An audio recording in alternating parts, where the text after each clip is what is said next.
on s'intéresse au cas des différents incendies qui deviennent de plus en plus récurrents également.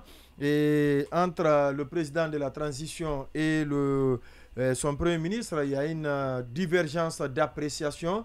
Le premier parle d'aller sur la piste d'enquête, alors que le second, lui, il pense que... Vous classez la DC où? Ça, c'est la présidence ou c'est la primature? C'est justement parce que là... Voilà, je veux savoir, parce que vous dites entre le président... J'ai dit le président, pas la présidence. Ah oui, mais il incarne... C'est la voix du président. Hein. Ces deux sont dissonants qui émanent de la présidence. La DCI est la voix du président. Oui, mais comment alors la présidence peut faire croire à la thèse criminelle? Le président lui-même, lors du dernier conseil, exige des enquêtes sérieuses. Ouais. C'est ça, peut-être que nos différentes analyses sont passées par là.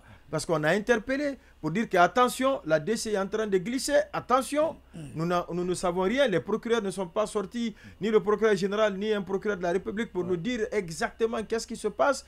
Nous apprenons que les enquêtes sont ouvertes. Est-ce qu'elles sont closes? Est-ce qu'elles sont refermées? Est-ce qu'elles sont bouclées? La réponse est non. Oui, maintenant, allez-y. La question est d'autant plus importante que la sortie de Bahouri est intervenue vendredi.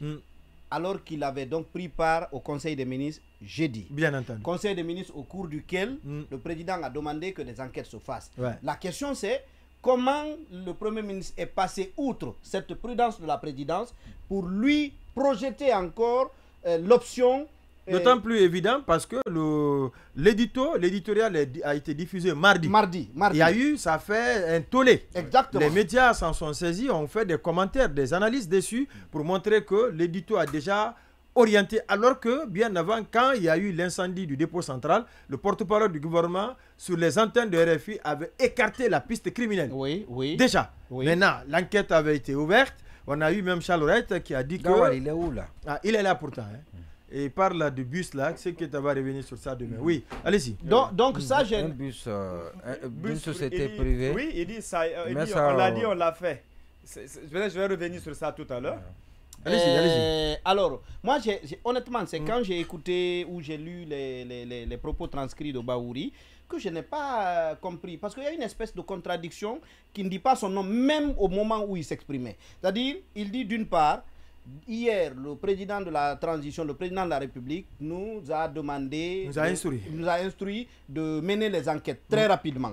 Mais en même temps, il dit qu'il y a du sabotage, il y a des gens qui n'aiment pas que ce pays marche, il y a des gens qui privilégient leurs intérêts. Donc, je ne comprends pas pourquoi est-ce qu'il a évoqué en même temps les instructions du président, mais en même temps, il a développé une thèse qui va totalement à l'encontre des instructions du président. Parce que quand le président dit de mener des enquêtes, c'est que lui, il veut certainement s'éviter de nager comme ça dans des pistes qui ne tiennent pas la route. Il veut être suffisamment prudent avant une quelconque conclusion. Mais Bahouri, lui, il fait ça. Et je pense que, même à ce niveau, Bahouri fait un petit glissement.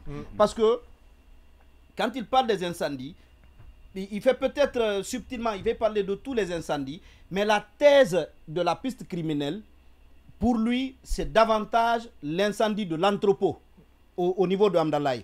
Et ça, vous savez, on en a parlé ici. Amadine également, quand il est passé, il a évoqué la piste, l'expression piste criminelle. Ah d'accord. Moi, je me rappelle, celui qu'il évoquait, en tout cas en conférence de presse, c'est surtout le cas de l'entrepôt à Hamdallaye.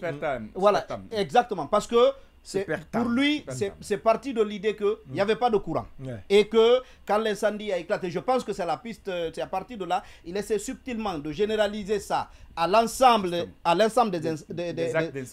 actes d'incendie qu'il y a eu. Mais c'est très dangereux, d'abord au-delà du fait qu'il y a une cacophonie totale autour de dans la communication autour de ces incendies. Mais est-ce que ce n'est pas fait à dessein? Puisque quand vous parlez de sabotage, et pour quelqu'un qui connaît un pays comme le nôtre, est-ce que ce n'est pas utiliser cela pour des répressions après? Ça peut aller dans tous les sens. Oui, ou peut-être pour se victimiser. Ou se victimiser, de dire que les gens sont contre nous, c'est pourquoi nous n'avons pas réussi à faire ci, c'est pourquoi nous n'avons pas réussi à faire ça. Mais ça a son revers. Cette approche-là a son revers. Parce que si les gens commencent à développer des thèses complotistes, ça veut dire qu'eux-mêmes, ils croient aux thèses de complot. Hein. Bien entendu. Ça veut dire qu'eux-mêmes, c'est-à-dire qu'est-ce qu'ils disent aujourd'hui? Et chaque fois qu'on a parlé de complot en Guinée, après, on a réprimé. Voilà. Mais en même temps, ça veut dire que eux-mêmes qui parlent de ces pistes criminelles là, de ces complots-là, eux-mêmes sont capables. Ça veut dire qu'il n'est pas exclu que ça, justement, ils soient dans la thèse, en situation d'inventer un complot suffisamment ourdi pour mater de l'opposition. Parce que si eux-mêmes, c'est-à-dire dans leur subconscient, le complot existe. Sinon, vous n'inventerez pas du jour au lendemain comme ça pour dire que c'est des pistes criminelles alors que des enquêtes ne sont pas menées. Si vous faites ça, ça a un objectif quelque part. Quelque part, oui.